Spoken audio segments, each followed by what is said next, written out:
If you're new to MMA and you're really not sure how to get the fight to the ground, I'm gonna show you one of the most safest and effective takedowns there is in MMA, the overhand right to single leg chest pressure. My name's Jasonsaggo, UFC vet, 3rd degree black belt in jiu-jitsu. Let's get into it. There are 3 essential details to every MMA combination: the setup, the entry, and the finish. So what we're gonna go over here is the setup. So the overhand right. It's a great weapon to use because it's a big distraction. If this were to fully connect here, it could do significant damage, potentially finishing the fight, knocking him out. If he were to block with his hand nice and high, just answering the phone here, that's still a great distraction, right? He had to defend that strike, which leads us to part number 2. It's the entry. The entry should be a seamless transition. So as soon as you make contact, you're then going to be stepping through, making sure that your back is straight here and that your head is glued to the rib cage. I don't want to have a hunched over back here where my posture is broken. Back's nice and straight. My chest is connected to his femur bone and there's no space. I'm keeping the leg tucked in, nice and tight, which leads us to the 3rd element, which is the finish. So the finish is, think of your head like the steering wheel. I'm gonna try to turn him where I wanna go. So I'm using my head to guide him. I know that I lifted up his left leg, so he's got a big gap, a big hole right here. His balance is weak. We're gonna drive all of our energy into where we created this big hole, and ideally he falls into it. So everything's nice and tight, squeezing the leg, head positioning's good, back is straight. We're gonna start turning our head and also moving the feet. Think of it as like circular downward pressure, single leg chest pressure, or running the pipe. So we're gonna do it again, just from a different angle.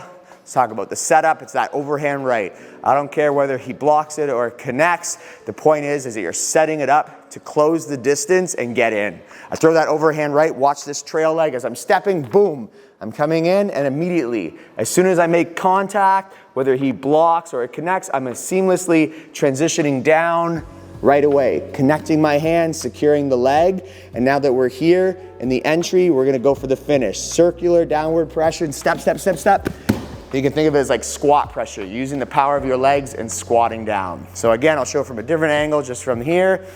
You could also distract them by doing a few level changes, whether they don't know if you're gonna be shooting in or throwing a strike. So I usually level change, overhand right, step through, and then walk it out, circular pressure. Once you get them down, a little bit of a bonus detail, you can then immediately go into your striking combinations or look for that pass, closing the distance, getting to side control.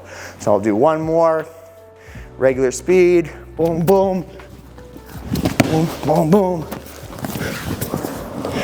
Nice. That's the overhand right to single leg chest pressure. All right, drilling it. If you want to make it second nature, you got to start drilling it. Let's say you're working by yourself, shadowing it. So I'm here in my stance, chin down, hands up to protecting the head. I'm gonna throw that big overhand right. That's the distraction. I step through, then I'm seamlessly gonna come down, connecting the hands on his legs. Everything's nice and tight, back straight. I'm gonna step out, circle, downward spiral pressure. So again, you don't always need a partner to practice. You could visualize it, use your mind, hands are up. You could add a little bit of head movement, nice and light on your feet. When you're ready to go, level changing, a little bit of feinting, overhand right, that's the entry.